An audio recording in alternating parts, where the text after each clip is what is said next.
talking Illinois high school football. If your goals are as high as you talk about, tonight's the night you go out and just take one more step. It's a view from the West. And it starts right now!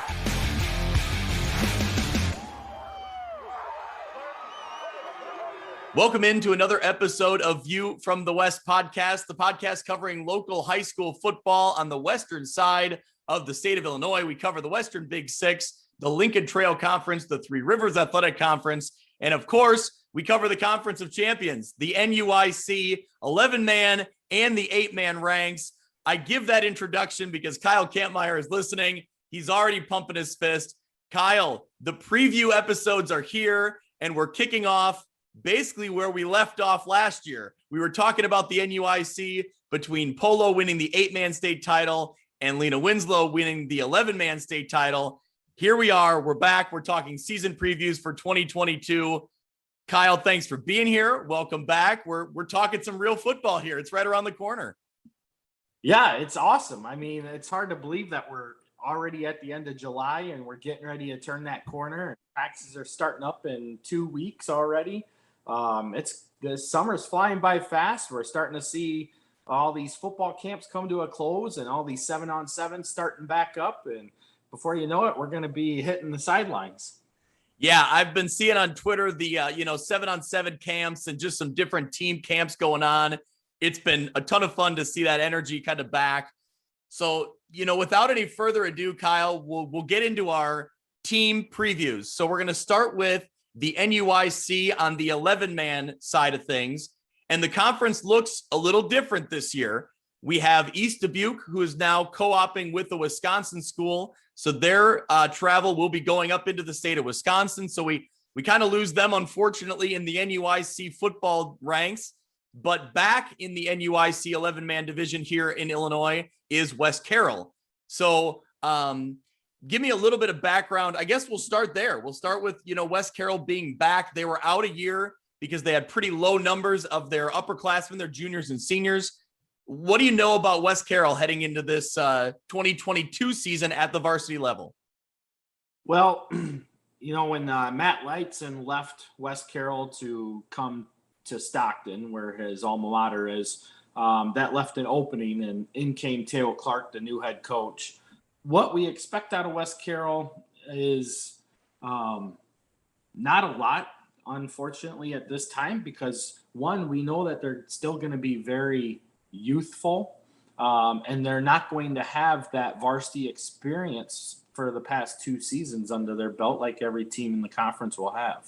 When you're looking at the conference that they step into, we're going to talk about a lot of really talented football teams that, like you said, have that experience, and they have a much greater foundation to build from. So, it's an uphill climb, I think, for Wes Carroll. It's great that they're back. I hope they can keep numbers up and that they can, continue to participate, so those kids have the chance to play football. Looking at their schedule, every NUIC team will have one non-conference game. Theirs is Abingdon Avon, who had a really good year last year in the Lincoln Trail. So I don't know if they'll be quite the same team. I think they graduated quite a bit, but either way, that's not an easy non-conference game either. So it really is, a tough uphill climb for Wes Carroll. But like you said, it's good to see him back competing, in the NUIC 11-man division. Well, Kyle, let's transition to a team very well, the Dakota Indians. They've struggled for a few years here, but new head coach. Seems like there's a lot of new energy around that Dakota program. What have you seen? What do you know about the Dakota Indians heading into 2022? Well, numbers were starting to decline heavily at Dakota.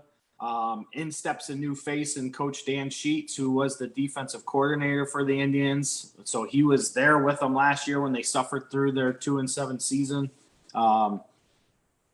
Was able to get out in the hallways, make the right changes, get other people involved with the program.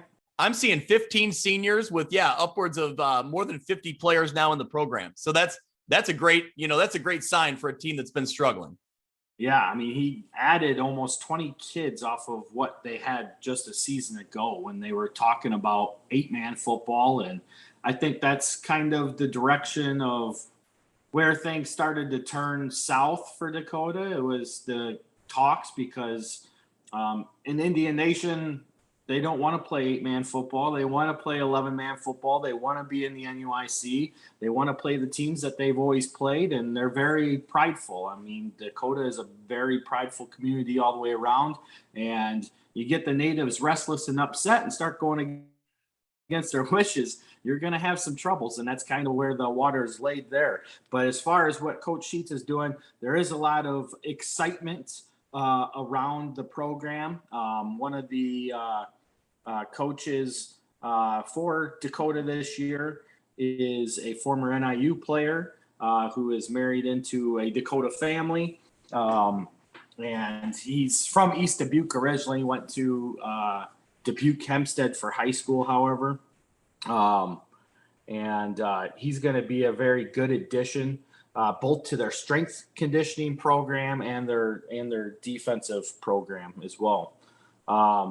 Like you said, lots of numbers, lots of excitement.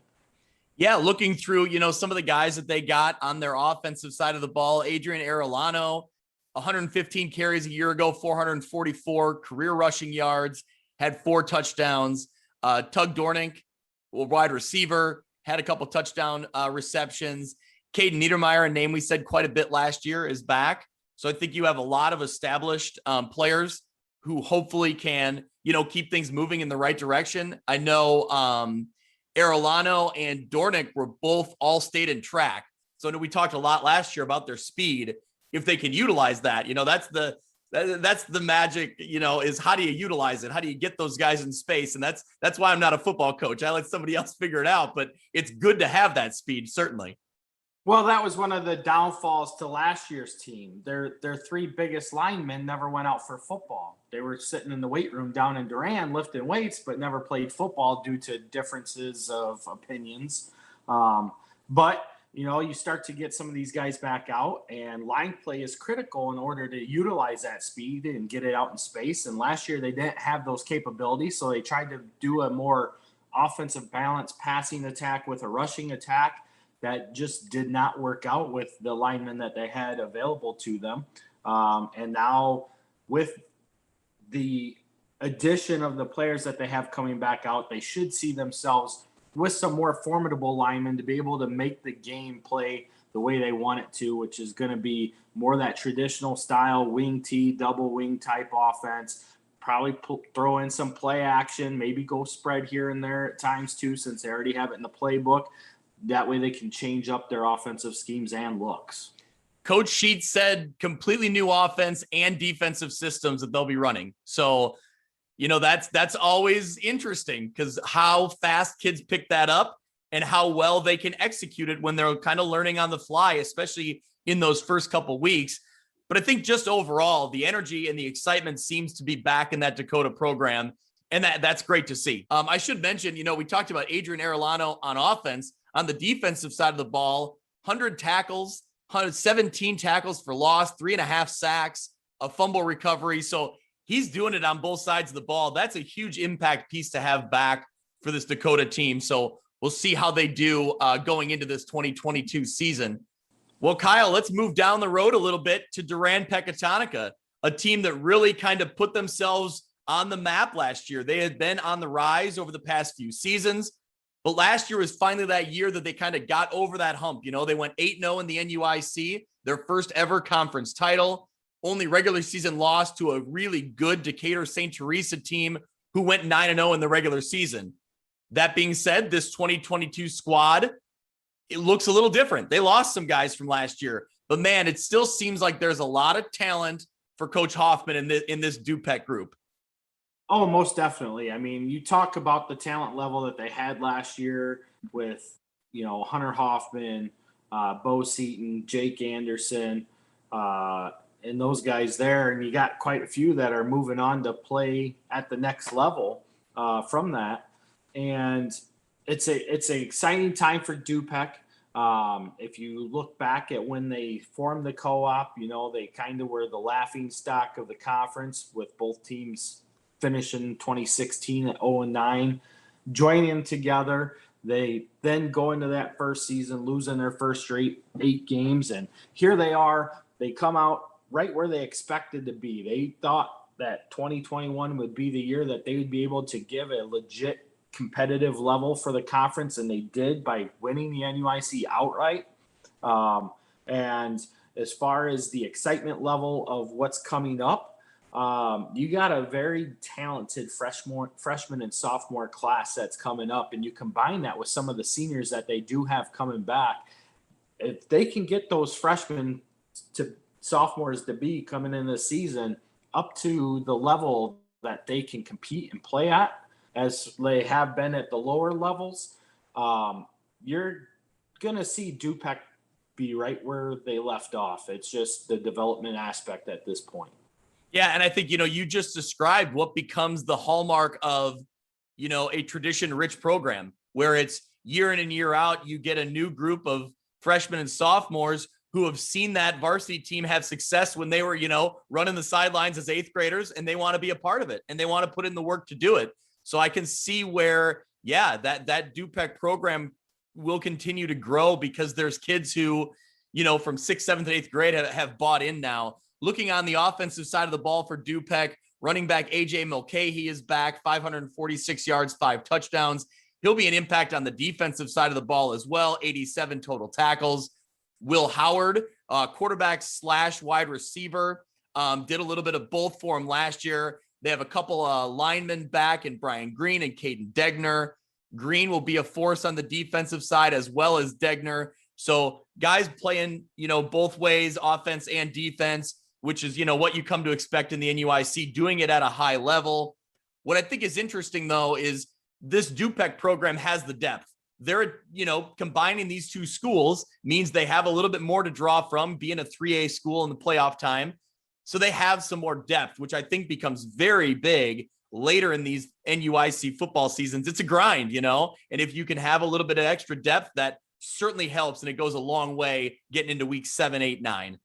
Oh, most definitely. I mean, you take a look at Dupeck's schedule. I mean, it's littered with teams that were state ranked last year. I think 5 of their 9 opponents were all in the state rankings just a season ago, including themselves in that state ranking. And then they didn't get it any easier with St. Teresa and then meeting up with IC Catholic at the same time.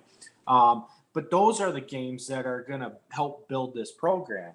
And Coach Hoffman is, doing a great job of blueprinting what he wants this program to look like. The players are buying into it, which is key to make it succeed. And you're seeing that transformation take place. You watch the kids out walking around at Lake Somerset or in Pekkatonica or in Duran, and you can just see the physical attributes that the kids have, and that's the work that they're putting into the weight room, and it's showing out for these guys. And you see it when they go to the camps, you see it when they're posting their workout videos, and they're all buying into it, and it's great. I mean, you mentioned a couple guys here with Breon Green and AJ Mulcahy. They've been hitting up some camps. AJ was just at Upper Iowa. Breon Green's had a couple small D1 looks, no offers yet, but he's had a couple interest levels there. And if they can provide that spark, I mean, Caden Degner is a huge piece to this defense and offensive line. Those guys, they bring that senior leadership that can really move this thing forward. And one of the things I really love about the Dupeck co-op is, a lot of times you see co-ops happen and both teams, there's a little bit of division there because they're either really close, so they're old rivals, and some of the old lineage of those rivals still exists. So there's a little bit of that separations, so to speak. Dupeck, you don't really have much of it. They're all in Duran and Pekkatonica communities. The kids really get together really well, and it's awesome to see. Yeah, I thought it was funny. I think in the off season, the football off season, I saw a basketball game between Duran and Pekkatonica, and it was, I think, Trenton Taylor and Hoffman, doing battle on the basketball court, going against each other. So it was pretty funny. I think it was those two. I'm trying to remember on which side of the house they were, but yeah, that was really cool to see. And like you said, it is fun to see them really mesh together when it comes to football season. One thing we have to mention about Dupek's schedule, it's tough enough in the NUIC, but then their one non-conference game, they go to the Lincoln Trail and play Knoxville. Knoxville has been a very good football program the last 5 to 10 years, making the playoffs a lot. So that's a really interesting non-conference game. We'll talk more about Knoxville in our Lincoln Trail preview. That's a really interesting one as well. So Dupek certainly, like every NUIC team, they'll be tested. They'll be tested, and they'll be what they hope will be playoff ready when it comes to that time of the year. Well, let's keep moving down the way. Forston, another team that is, battle tested year in and year out, and they're always in mention when we're talking 1A playoffs. Last year, Forston was 8-3. They lost in the second round to Lena Winslow, but of course they had the big win over Lena Winslow in week 9. That was what got us all talking heading into the playoffs, was that Forston win and just how good are they? And then of course there was the inevitable, well, what about Lena? Are they down? Well, I think Lena proved themselves in that playoff run, but certainly Forston made a name for themselves in that week 9 effort. Talking to Coach Janicki, this team has a strong work ethic. They love the weight room. And, it's that style of football that, Forston's not really going to surprise anyone. But, in talking to Coach Janicki, hearing from him, they have to perfect what they do best, and that's establish the run game. So no surprise there. And Kyle, year in and year out, they do that pretty well. Well, it's just one of those things. And really what Forston has done is they remind me of the old Carthage teams with Jim Unruh when he was coaching there. He wants to perfect 4 plays to the left, perfect 4 plays to the right, and they're going to run those plays over and over and over. And that's what Forston does. They're going to run that double wing down your throat. They're going to run hurry up offense. They're going to get you on the dive, the double dive, the lead, the double lead. They're going to get you on the kickback, the cutback, and everything else that can help to move the ball in different directions while keeping you off balance. And that's what they're looking for. And of course, loving the weight room. Well, in order to play that style of football, you better love the weight room, because you have to have boys up front in order to make that kind of game plan work for you. Yeah, that's definitely the truth. Looking through some of the players they got back, last year they had so many productive running options. I just felt like every week we were naming 4 or 5 different guys. I mean, it was so many options they had to run the ball. They lost a few of those guys, but they do have Caleb Sanders is back.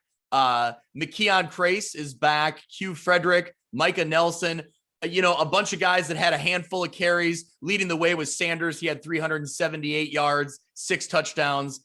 So they have those pieces back. And I think the key for Forston is, like we talked about, these guys have seen it. Now it's their turn to step into that lead role and to become that guy getting the ball.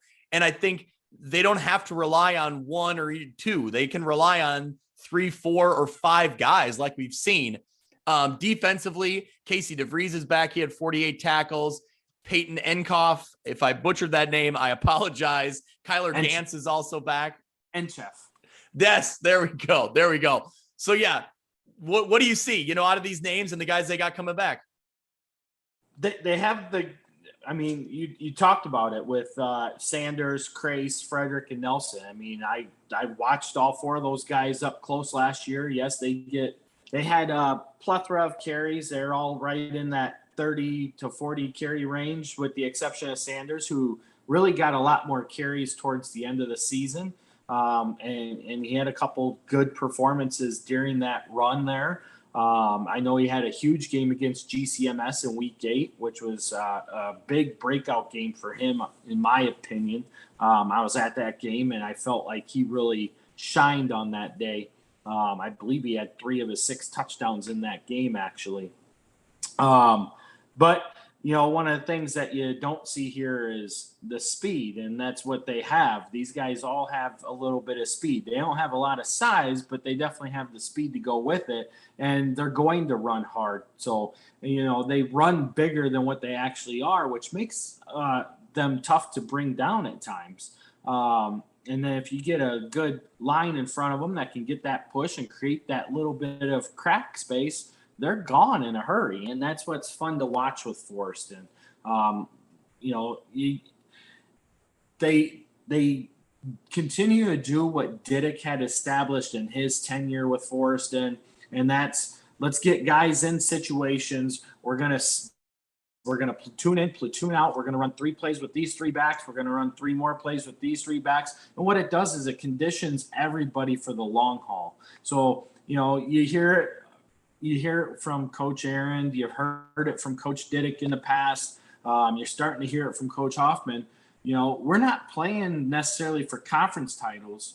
We're playing for state titles. And that's the mantra you see coming out of the NUIC. And that's why you see a lot of the success that you have. I mean, you're looking at 5 teams most likely that'll start off the season ranked in the state rankings from one conference that has 9 teams in it. So it's kind of what the conference has built itself over the last 2 decades. Yeah, absolutely. And Forreston is one of those teams, like we've always joked with, about Geneseo over the years, is they do what they do. You know what to expect out of Geneseo. And, like Forreston does it really well. You know what they're going to do, and they usually execute it at a pretty high level. Their non-conference game, Kyle, comes in week 8. It's a road trip to Gibson City, Melvin Sibley. Last year, they played them as well.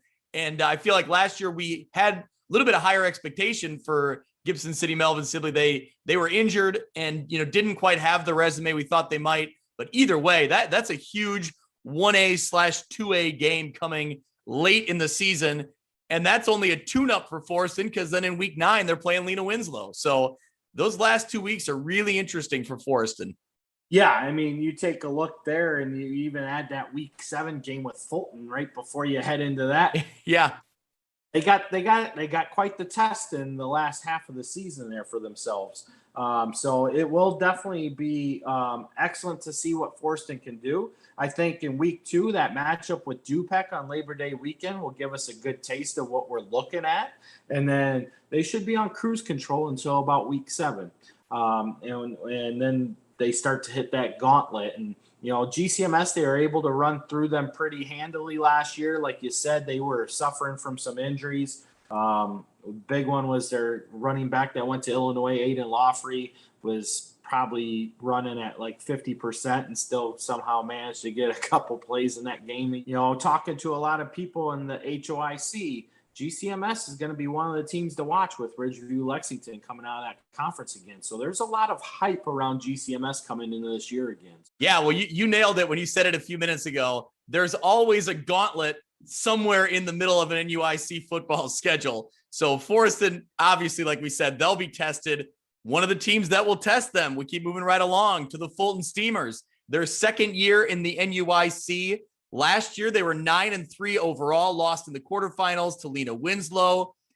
After 2 years of having a really senior-dominated team, this year's group is kind of on the opposite end. They'll have to gain that varsity experience really quickly. Coach Lower did mention this team, he thinks, is learning fast. They're picking things up quickly.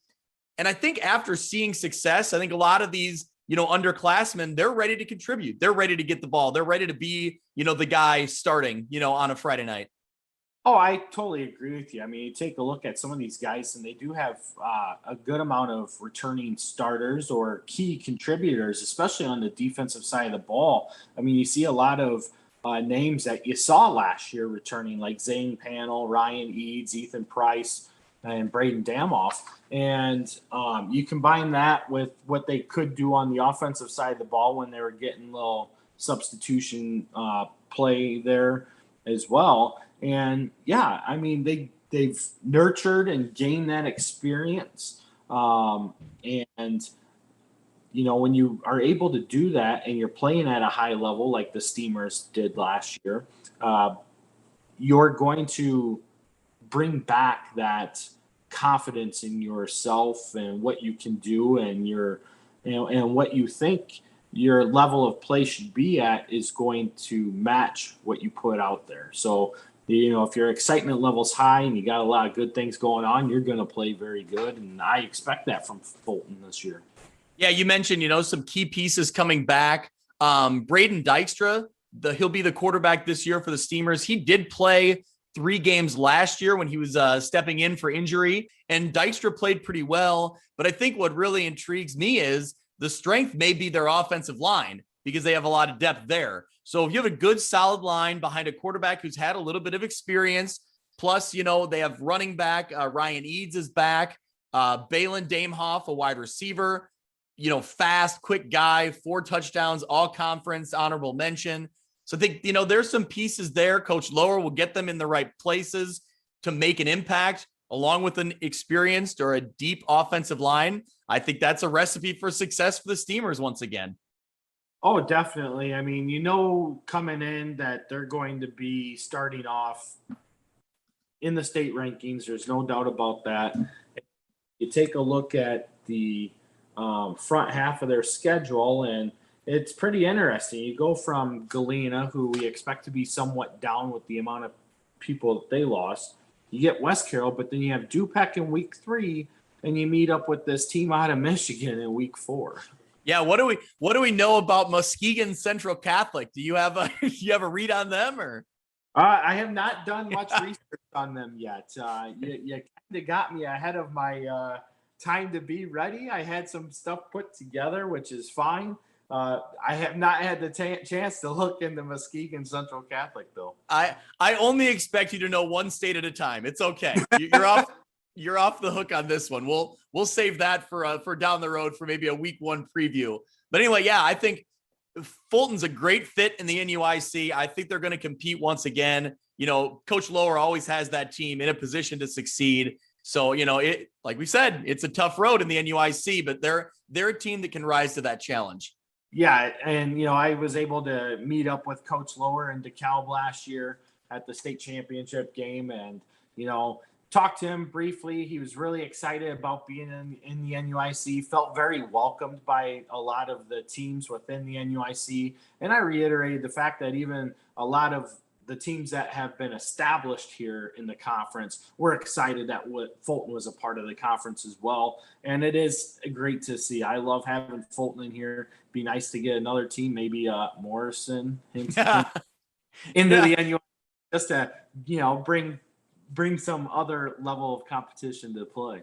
Well, you'll have to get Grit all over it. He's the Morrison guy. So see what he says first, and then we'll go from there. So there. Oh, well, let's move from Fulton to Fulton's first week 1 opponent in Galena. Last year, 5-5 overall, lost in the first round to Forreston.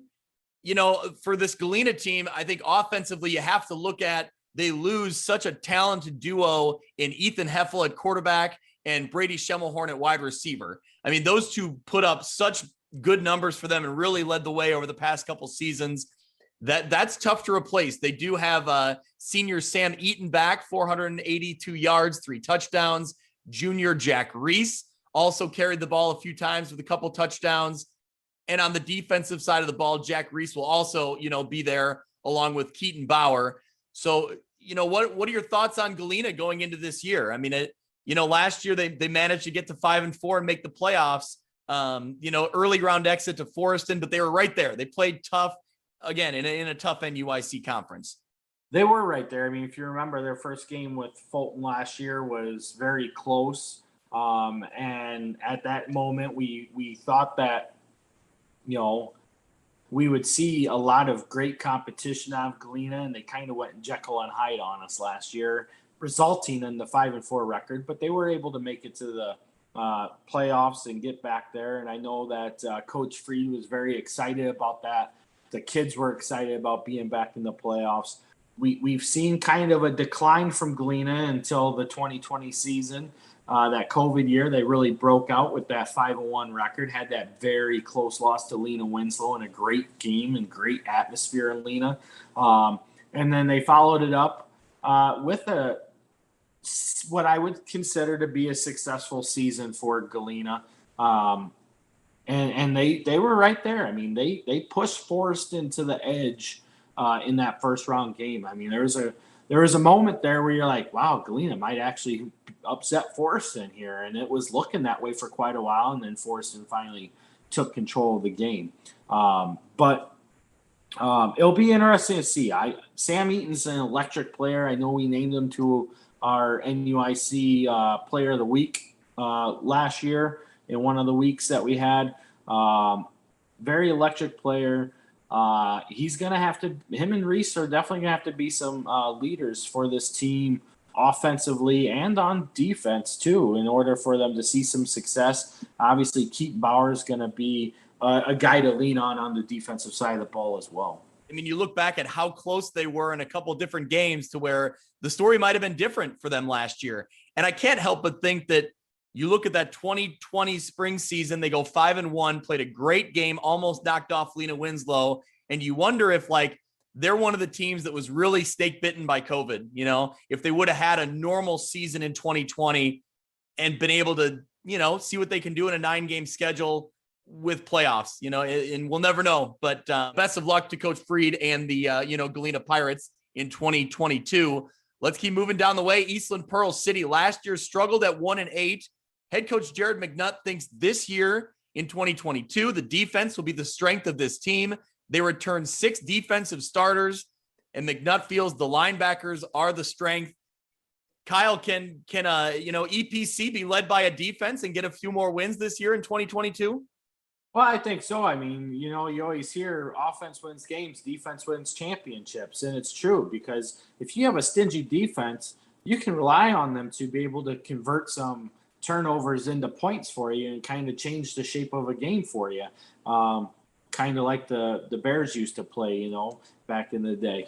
But, you still have to have those offensive pieces. When you take a look at your state championship caliber teams throughout the state of Illinois in all classes, they all perform very well on both sides of the ball. And usually your state champion is the one that can take a couple punches on the defensive side of the ball and still be able to come back with the offense to put up the points and get you scores in bunches. I do believe that what Coach McNutt has come back is very good. A lot of these kids that he has here are 3 or 4 year starters now because unfortunately they had to play when they're underclassmen in not so good situations that EPC faced after that 2018 semifinal appearance and the exodus that they had of all their talent level. Fortunately, they're able to keep a lot of these kids in the program and keep building and developing them. And here we are. It's still going to be a tough road to climb for EPC, I feel, this year. It's great that they have the excitement.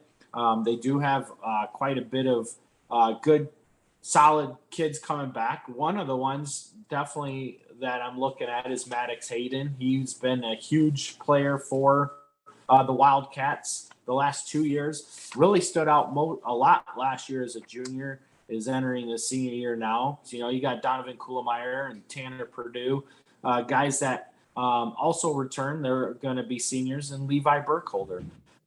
So it's going to be interesting to see what they put together here. Yeah, Maddox Hayden is the one that stands out to me. He scored 7 touchdowns a year ago, but also he's a middle linebacker for him, and that's where Coach McNutt says that he feels like their strength lies. So he's a key piece on both sides of the ball. So it's good to have a guy like that in the mix. Well, Kyle, we've gone this long talking about NUIC football. There are Lena Winslow fans screaming at their speakers right now saying, why aren't we talking about the Panthers yet? So here we go. Let's talk some Lena Winslow football. Last year, 12-2 overall. But the big story, they captured their 5th state title, the first NUIC team to go back-to-back state championships. Kyle, we've had a lot of amazing NUIC football teams, and Lena Winslow is the first one to ever go back-to-back state titles. That says a lot to me. That is an accomplishment. Well, it's crazy to think when you look at Class 1A state championships throughout the history of the state playoffs, and the NUIC has 24 of them, and the next closest conference has 5. Yeah. Not seen an NUIC team go back-to-back with the state title before. Well, Lena Winslow and Forreston kind of traded state titles there for a few years. So I think, there you go. That shows the depth of this conference. But anyway, the Lena Winslow state champions, they don't really ever rebuild. They reload. We've seen it year in and year out. This year's no different. But the headline, I think, for their team, for the NUIC this year. Gunnar Lobdell transfers from Orangeville. He'll step into this Lena Winslow roster. And Kyle, we talked about it on our first episode of this season. That is a huge impact player adding into a already impact roster. Yes. I mean, when you take a look at what Gunnar Lobdell has done, I mean, at Orangeville, he was playing in 11-man as a sophomore. Even as a freshman, he got some carries. You bring him into 8-man football, and he just tears it up. Was the leading rusher in the entire league, was all state. I personally, and, if they had the award of 8-man player of the year, on our perspective, he was 8-man player of the year, and rightfully so. I mean, he ran for 42 touchdowns on offense while rushing for almost 2,400 yards, had 123 tackles on defense, 123 tackles in 8-man football on defense. Yeah. I mean, that just tells you how explosive this kid is. And as you said, you put him in a offense with Gage Dunker and Jake Zeal, and then you add him to a defense that already has Dunker going off, and you got some other good players there that Lena has coming back as well. It's going to be pretty amazing to see what they can do.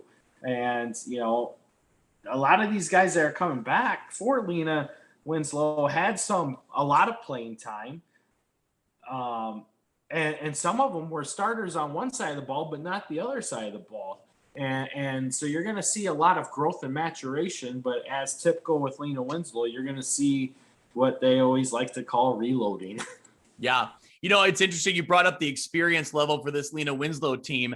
I think I heard it years ago from Coach Poposi at Newman, is that, every year they make the playoffs, that's 4 extra practices potentially that sophomore is going to get, or that junior who maybe didn't start is getting that extra experience, that extra football reps. It goes a long way, when you're year in and year out, if you're able to make the playoffs and give yourselves those extra few workouts and practices to kind of learn and develop. Well, and that's, I've heard some of the same things from either Coach Lano or Coach Aaron over the years too. If you can make the second round of the playoffs in a consistent basis, you're getting at minimum 2 more practices than most teams are in the entire state. And, if you can prolong that even further, you're just getting that much more experience. And in Lena Winslow's case, I mean, we talked about it on that first episode. I mean, since 2009, they've only missed making the quarterfinals 1 time since 2009. So, I mean, they've had the ability to practice up through the quarters, semis, and state for well over a decade now. And that's how you build such a successful program in a 1A school. Yeah, it is amazing what they do. Let's look through the Lena Winslow schedule here. It's the standard, the gauntlet. We keep talking about it over and over again, but I think it all kind of caps off late in the season for them.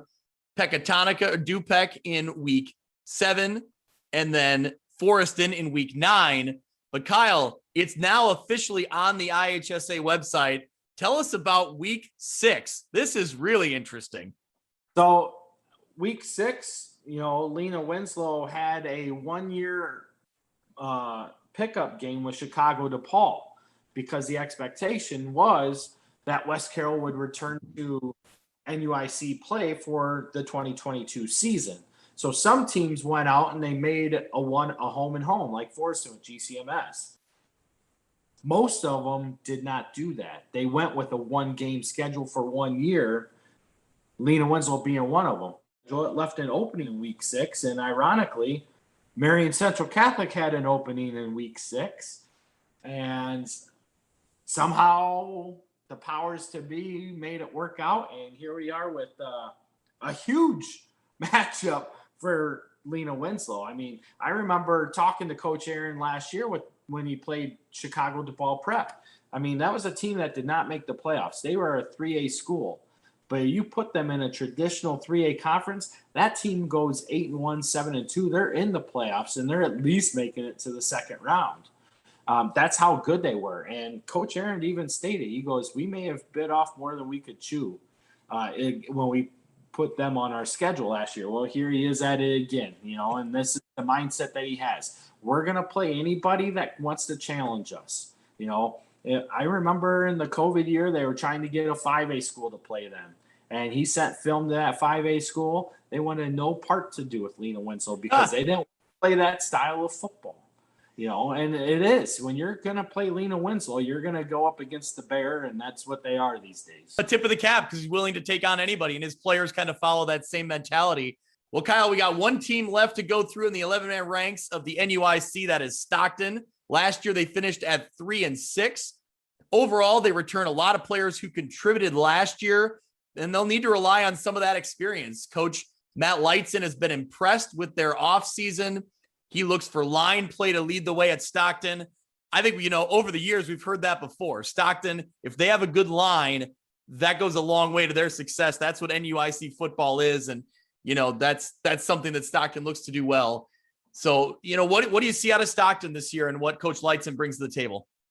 Well, I mean, you take a look at what they have coming on with the line, and one of the big focal points is going to be Michael Haas. He's only going to be a junior, but the kid is a beast on the football field, on the wrestling mat, in the weight room. He's a different animal, and I've been hearing about him since his 8th grade year. He's been following my football site on Twitter probably since the same amount of time, and it's cool to see kids like that buy into a lot of things that they're doing. And then you add, like you said, the line. You got the Brochus boys with Dawson and Brady Brochus sitting there. Brady's a hell of a baseball player. Went up against him this season. Hell of a pitcher, big first baseman, hits with a lot of power. There's some work that can be done in the weight room with him, some development, but he's definitely a big kid that's going to create a lot of mass to move. And I feel that is going to bode well for Stockton's offense.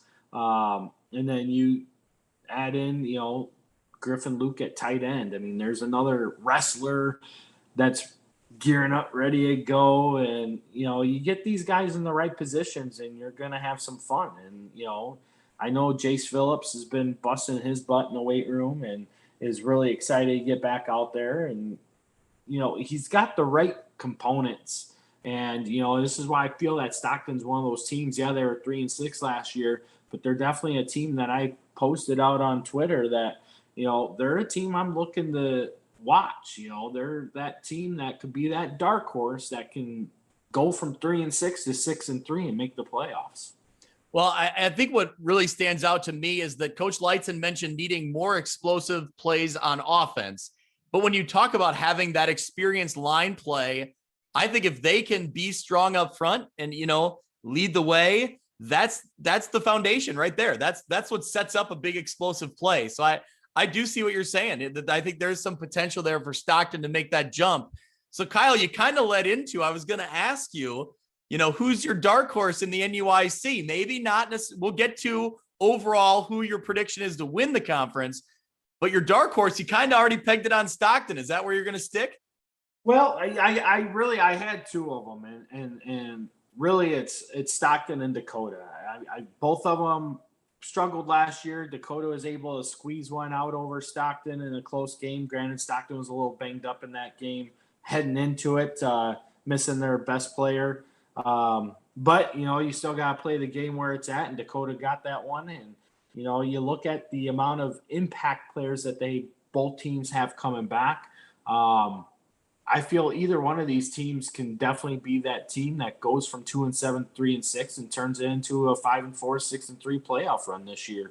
And, that's the beauty of the NUIC, where two teams may not live up to the expectation. There's two more teams ready to backfill that and create the next run of into the playoffs. And, many years we've seen it where, our 5-4 team can go up head to head with a 9-0 or 8-1 team in any other conference in the state when you put them in Class 1A football. I mean, we saw it a few years ago with your Marquette Crusaders when they barely edged out Milledgeville in the first round of the playoffs.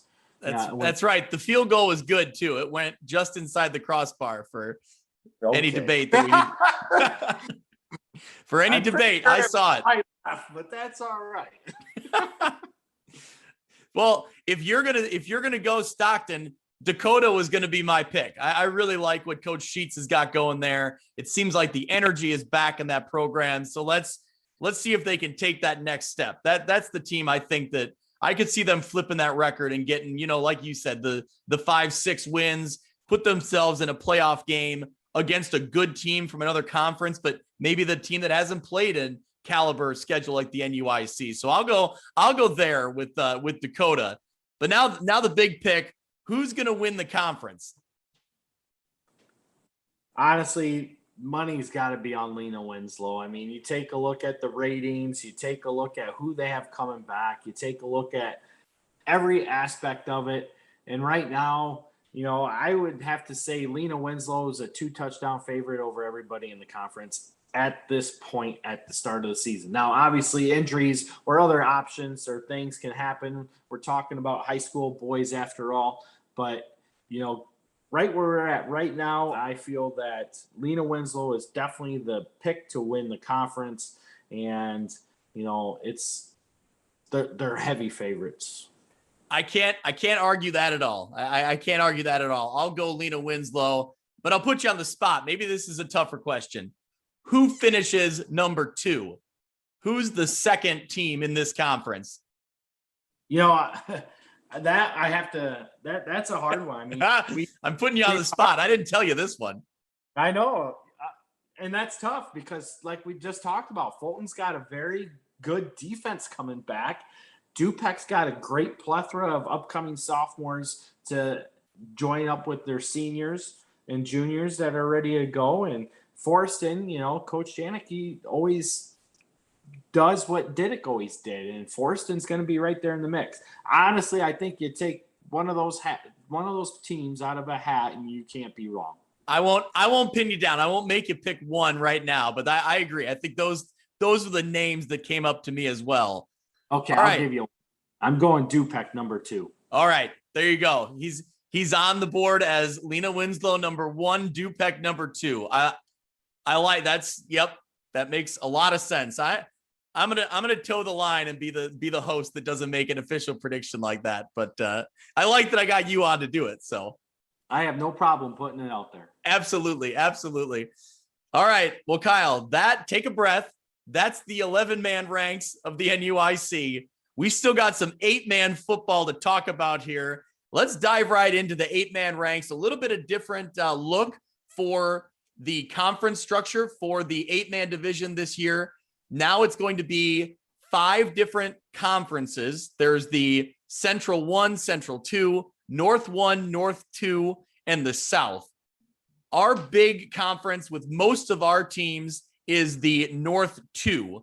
But we'll also talk about, maybe before we get into the North 2, I do want to talk a little bit about West Central and Ridgewood. Both former LTC Lincoln Trail Conference teams that are now in the 8-man division. West Central's been there for a couple years. This will be Ridgewood's first year going down to 8-man. We'll start with Ridgewood. It's their first year in 8-man football. Pat Elder takes over as head coach. We talked about him in our episode 1, our kind of big season kickoff episode. He has such an impressive resume at the 11-man level. I'm excited to see what he can do. They struggled last year. They were 0-9. But back in 2019, they were a playoff team. So, the Cambridge and Alwood, they have, talent in there somewhere. Cambridge has a rich football tradition. We'll see what they can do at the 8-man division. But Kyle, a team we know pretty well at the 8-man ranks is West Central. They were their division champ a year ago. Since making the switch to 8-man football, West Central is combined to go 14-3. So Kyle, they have built an impressive resume. I guess the question now moving forward is, with a more experienced team this year, they bring a lot back. Can they take that next step? Can they knock off one of the NUIC teams, the 8-man teams? Well, it wasn't so long ago that they came up here and put a whooping on Polo. So that's true. Yeah. So I mean, can they? Absolutely. They do bring back some great pieces like Caden Drosty coming back. A lot of speed out of Drosty in that backfield. And in the 8-man game, you just need that one guy that has top level speed, and he's that guy. And, if you can make a crease, he's gone. Head coach Jason Kirby's crew advanced to the 8-man semifinals last year before falling to eventual state champion in polo. So they were right on the doorstep last year. And we talked a lot about them. They have the impressive pieces, and they played really well. And they fell short against polo in kind of a lopsided game in the state semis. So I guess that's where my question comes is, now coming into this year, can they make that next step? But it'll be interesting to watch and follow along with, because the teams that they're really going to battle against, I think, are going to be coming from the North too, right? Wouldn't you think? Yeah. I mean, you take a look at where they're at, and I know that they have a non-conference game with Amboy. Who else they have? They're playing Milledgeville. Yeah, they're going to have their hands full for moving up here for sure. Kyle, let's look into that North 2 division, that conference that we've talked about. Amboy, Freeport-Acklin, Hanover River Ridge, Milledgeville, Orangeville, and Polo. We talked about the gauntlet in 11-man. This is the gauntlet in 8-man football.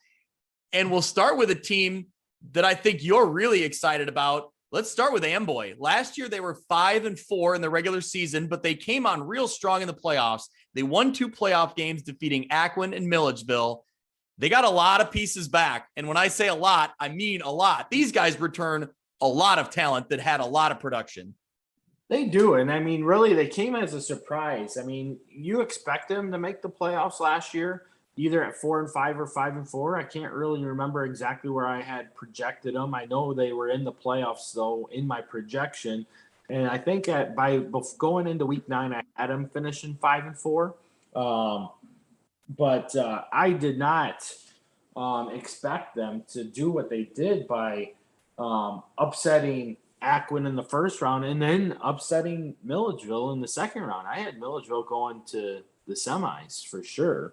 But they really turned it on, and then they met up with Orangeville and got the short end of the stick there for the second time around. And really, when you take a look at it, Orangeville was the one team that really laid the hammer down to Amboy in the regular season, and they did it again in the playoffs. So what they have coming back is just amazing. You have Tucker Lindemeyer back at quarterback, who led the team in rushing with 12 touchdowns on 822 yards. He also was their leading passer for 988 yards and another 16 touchdowns. He's got Kai Cook coming back in the backfield with 477 yards rushing and 5 touchdowns. And he's got his leading receiver, fellow All-Stater, Brendan Blaine, who had 692 yards receiving with 12 touchdowns. So they have a lot of explosiveness coming back this year. And then you combine that with a lot of their defensive returners that include some of those guys along with Levi McKinley and Quinn Luffelman. And Amboy is definitely poised to make a lot of noise in 2022. I was going to say, we may be jumping ahead here, but that sounds like your dark horse, or maybe even your favorite. That's, maybe that's a tease ahead, but yeah, Amboy looks really primed for a good season. And that's great. That's why I think this 8-man division is so important for these schools, that numbers just aren't there to compete at 11-man. So to see them have that success last year and really become a threat at the end of the year, now to see if that can carry over, that's what's really exciting. That's, what we're doing here. Kyle, talk a little bit about Freeport-Acklin. They were 6-4 overall, lost to Amboy like we referenced in the first round. Their numbers as a school are really low. So, it's almost a dangerous territory. I think I saw on the IHSA website, their school enrollment is like 88. So, yeah. I know they bring in a lot of athletes, but man, that number is jarring, because that's a really low enrollment. It is. And you take a look at a lot of their kids that they have returning, and you have a lot of youthful talent. I mean, a lot of their returners are going to be sophomores and juniors. They have very few seniors returning. And then I know that there's a couple people that are potentially moving out of district. I believe the Hively kid is moving to Byron, and I think the Eggy kid might even be leaving to go to Freeport. So it's interesting to see. Not sure if those two guys will make that move or make that jump, but it's just part of the rumor mill that I've heard up here. But they do return Aiden Wolf at quarterback, who had a strong season last year, led all 8-man quarterbacks with 1,908 yards passing with 19 touchdowns. So finding the wideouts to go with it are going to be the challenge for Akron. I mean, they have Cooper Hathaway and Hunter Buss and Adam Awender returning. And it's really going to depend on what they can do. You know, last year they really became two-dimensional. They were able to throw the ball, but usually it was targeted to one player. They're able to run the ball, but there again, they weren't always effective. And I think that's what led to their demise when they got to the playoffs is a lot of teams started to figure out exactly what Akron was going to do, and it shut them down. Yeah. Having Wolf back at quarterback, I mean, either way is just a dynamic weapon to have. So we'll see if, like you said, if they can build some pieces around him. And, you know, Akron's been a good 8-man program and they were a good 11-man program before that. So, you know, we'll see if they can continue to move in the right direction and, you know, and keep themselves as a very viable, you know, candidate to potentially win that conference and make some noise in the 8-man playoffs. A few more teams to cover here. River Ridge was 3-6 a year ago. They returned Sam Reese at quarterback, Jack Kettleson at wide receiver, have a handful of running backs, George Winter, Seth Nicklaus, LeBron Ransom, and they have some line play. So a 3-6 River Ridge team, but a lot of pieces on the offensive side of the ball. So, you know, we'll see if they can improve that record. Well, like you stated, you listed Seth Nicklaus. I feel that, you know, he's definitely going to be one of the guys to watch, a key leader for the River Ridge team. Obviously, he's the son of head coach Doug Nicklaus. He's definitely put a lot of work together. He's only going to be a junior, so, I mean, there's still some youthfulness there. You know, last year playing as a sophomore, got a lot of experience, kind of played in different areas. He was able to run the ball. He received the ball. So we'll see how he plays out there. Had 266 yards rushing with a touchdown, had 51 yards receiving. And then he was one of their leading tacklers on the defensive side of the ball as well. He had 36 tackles, 6 tackles for a loss with an interception, a fumble recovery. So definitely one of the guys to watch. Brian Appleby is going to be another one on the defensive side of the ball, also a junior. He's their leading tackler coming back. Had 61 tackles last year, 5 for a loss. Like you said, at quarterback, you got Sam Reese returning. Didn't have a whole lot of experience last year playing in the backup role, but he'll be a senior this year. Definitely a kid that is a coach's kid as well. He's assistant coach Josh Reese's son. So he's got a lot of that ability to understand the game, which is very critical, especially in a QB role to have. And you know, it's hard to tell where River Ridge will be. They're still somewhat young. They played a lot of freshmen and sophomores last year, which will be sophomores and juniors this year. It's just going to take a little bit of development and time. And, you know, like everything else, you got to have that commitment to the weight room. And if they can do that and keep it going throughout the season, they might be able to make a better run this season than last season. Yeah, I mean, having those guys returning and still being kind of a young core, seems like the future, there's potential there in the future for this River Ridge program. Let's stick with two of the teams that were on the top end last year. We were talking a lot about Orangeville and Milledgeville. They had great 8-man seasons a year ago. Let's start with Milledgeville. The Missiles finished at 9-2. They returned some key pieces that we talked a lot about. Kyle, this Milledgeville Missile team, we had a lot of expectation for them last year. They didn't quite make it as far as maybe we thought. That state championship game we thought we'd see them in. But either way, it's a lot of talent there, and Coach Robles got this Missiles 8-man program looking real good. You know, that's one of the things. I'm glad you touched on that because they had that week 1 loss to Polo in what was a pretty close game. And then They had a second week game against Amboy, which they won, which was a good battle for them. And then from there on out, they rolled everybody, including Orangeville, to finish out the season. So, yeah, heading into the playoffs, I remember on our playoff show, we were talking about how Milledgeville was that team that we could see being a team that could upend Polo because of how much familiarity they had gained with the 8-man game throughout the course of the season. And yes, they did end up coming up short with that loss to Amboy, which was another exciting game again for both the Clippers and the Missiles. And this year, yeah, they return a lot. Line play is going to be their biggest area of concern, but they do have Eric Ebersol coming back to help anchor that line. But offensively, in the key critical positions, you got Connor Nye, who was electrifying at quarterback last year. I mean, he threw for 1,589 yards and 29 touchdowns, and then coupled that with another 489 yards on the ground with another 13 touchdowns. And, I called him Mr. Excitement last year. And you could easily argue that he could have been your 8-man player of the year, coupled with Gunnar Lobdell from Orangeville, just with the amount of abilities that he had. I mean, I think he had 2 receptions last year for 15 yards and a touchdown there as well. So, he kind of did it all, but really he was the gunslinger that we expected him to be. And for a sophomore, he really took control of that offense and did great things.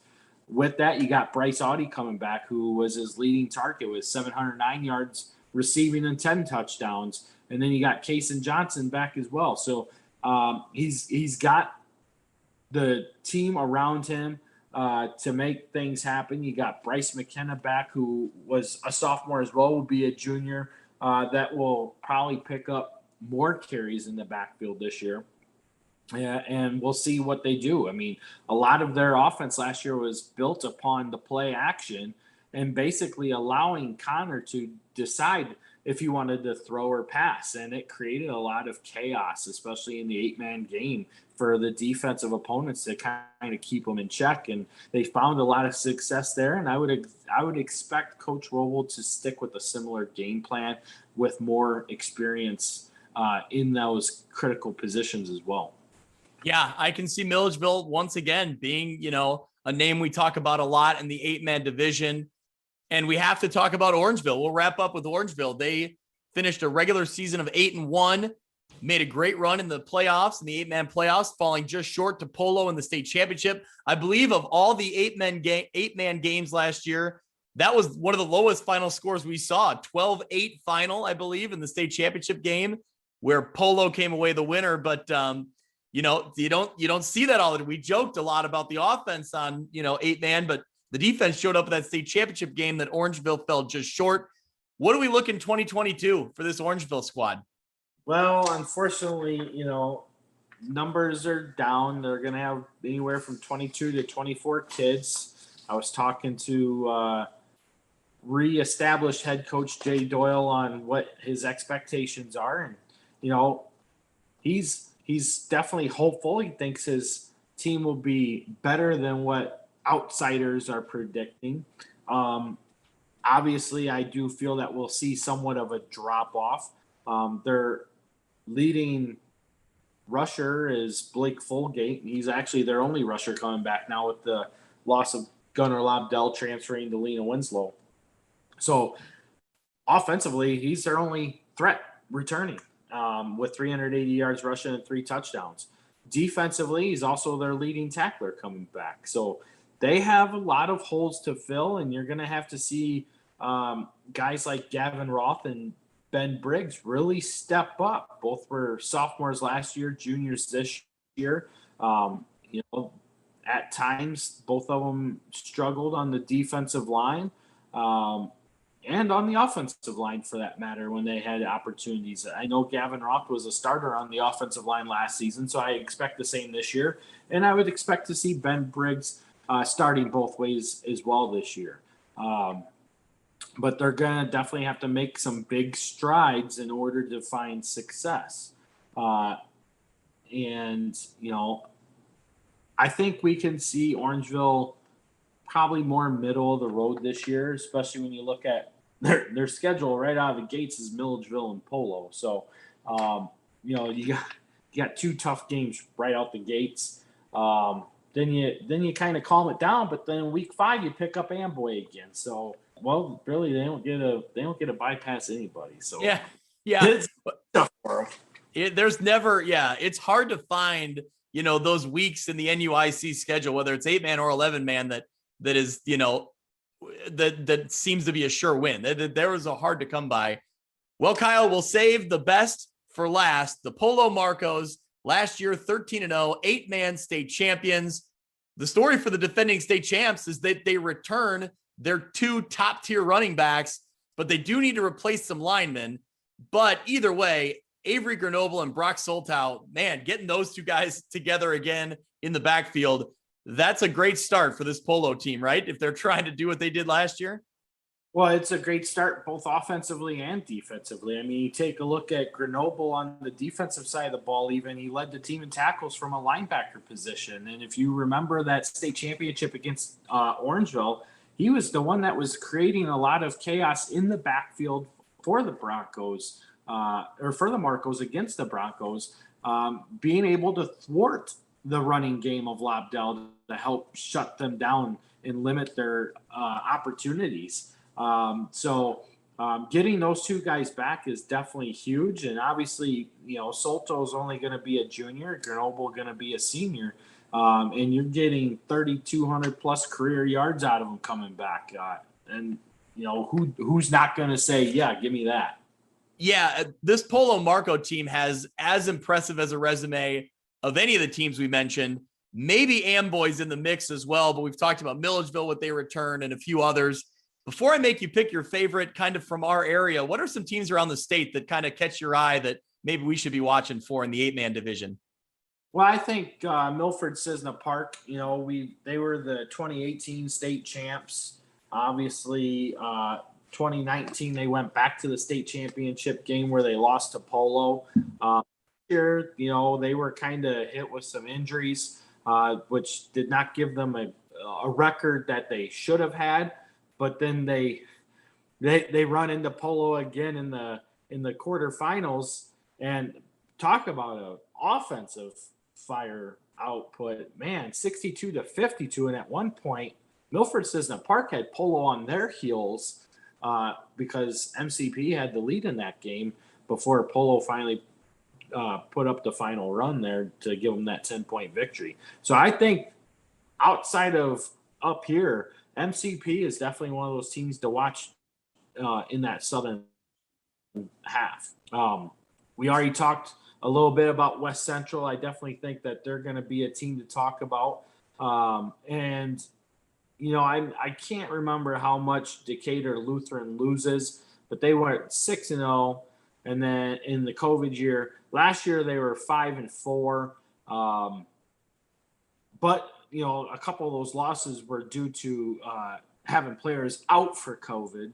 So you can't really count. I mean, yes, there are losses in the record book, but you didn't get to see the true team that they had, and they got paired up with West Central in what was a thriller of a first-round game there that West Central only won 38-28. So I think you'd look at those teams, Decatur Lutheran, MCP, and West Central. I think those are the teams you're really looking at. And one other could be Flanagan Cornell Woodland as well. They put together a pretty successful campaign last year before losing to South Beloit. Yeah, well, let's look at who's our favorites from that north too. From our area that we really like. You got to look at Polo right away, but Amboy and Milledgeville. Kyle, I tell you what, I can't wait for week 3. Amboy and Milledgeville. That seems like a real, decisive game there. That when you put them up early in the season, that's a big one, I think. But where do you stand? Where do you stand on, who ends up at the top of this conference? Well, it's kind of funny because I had Polo quarterback Tyler Murdian asked me where I was going in week 1, and I was trying to figure out, well, man, I haven't really thought about where I'm going in week 1. It's only the beginning of July. I haven't even, the schedules just came out on the 7th, and I really hadn't had a chance to peruse them. And then I start going through them, and it's like, oh, wow. You want to talk about a game? You got Polo and Amboy in week 1. It's like, man, maybe I know where I'm going. Yeah. I mean, does that decide the conference in week 1? It seems crazy, but man, those are 2 teams we're high on. They are. I mean, yes, I love Milledgeville. They're definitely going to have to work some kinks out on their offensive and defensive lines, which I feel that Coach Roble will be able to do. But if you had to ask me to pick the top 2 teams right now coming into the season, I'm going to tell you it's Polo and Amboy. And yeah, that's a hot ticket right there in week 1. I mean, you're talking week 3 with Milledgeville and Amboy, which I agree is another huge matchup, and it's probably going to be must see for the 8-man game as well. But I do think that right now Polo's got the pedigree. They got the experience. They're back-to-back state champs. They have the firepower returning. Yes, you're losing Murdy in at quarterback, but guess what you're getting at quarterback? His younger brother, Carter. So, he's like Tyler, is a studious person of the game of football, will be able to run the offense, not make mistakes, be able to manage the game, get the ball in the hands of the playmakers, and make that offense continue to click and go. And that's what Polo needs. And defensively, we've already talked about their speed, their team speed, their ability to attack the gaps and shut down offenses. Amboy's going to be explosive. And I think that they can match the Marcos. But right now, I got to go Polo number 1, Amboy number 2. Yeah, it's hard to argue that. I think, regardless of where you look, 11-man or 8-man football, there are going to be so many great matchups in this conference that it's hard to go wrong. Kyle, thank you so much for joining me. The knowledge you have on this conference, I love it. I love diving into all of it. We certainly have plenty to talk about throughout this season, as we've just laid out. Next week, we will have the Three Rivers and the Lincoln Trail Conference previews with Mitch Stormer. He'll be on to break those down with me. On August 8th, it'll be our Western Big Six preview. And then we still got another couple episodes in there before we get into the regular seasons. Kyle, tell everybody, head to NUICfootball.com. Anything you want to promote? What do you got coming up this season? What are you looking forward to? Well, one of the things that I've been asked about is, are we going to bring our YouTube channel back?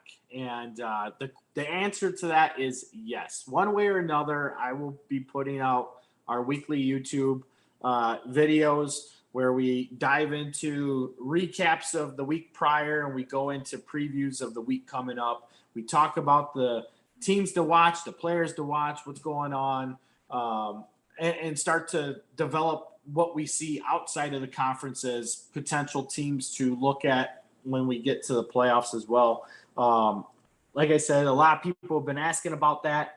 And, I was going to start up my own podcast, and I was like, the videos are a lot of fun. We already have it established. Let's just stick with it. So we're bringing back the YouTube videos full bore every week. So I'm excited about that. Obviously, we continue to do the updates with the state rankings, the power rankings, different articles every week. Tune in on Facebook, tune in on Twitter, at NUIC football, and you're going to get what you want when it comes to small school football. Absolutely. A ton of great information. I always love following along. So, Kyle, love what you do. We'll be in touch for sure. And before you know it, we'll be talking about, the real games on the field. October 22nd, 7:00. And yes, October 22nd, 7:00. Kyle, you do your big playoff preview, which I made the trip out last year. So yeah, once we get through all 9 weeks of this chaos, we'll break down the playoffs. I love it. That's a great time. Can't wait for that. So in the meantime, there's a lot to be sorted out. So we'll be talking about it along the way. Oh yeah, it's going to be a lot of fun. I'm excited. Can't wait. That'll do it for this week's episode of View from the West. Thank you so much for listening. I encourage you to go out to Apple Podcasts or Podbean and subscribe so you can follow along, and downloads will come automatically every week. You can follow along on Twitter at ViewFromWestPod. You can also email me if you're interested in being a sponsor, viewfromwestpod@gmail.com. Thanks so much. We'll see you next week.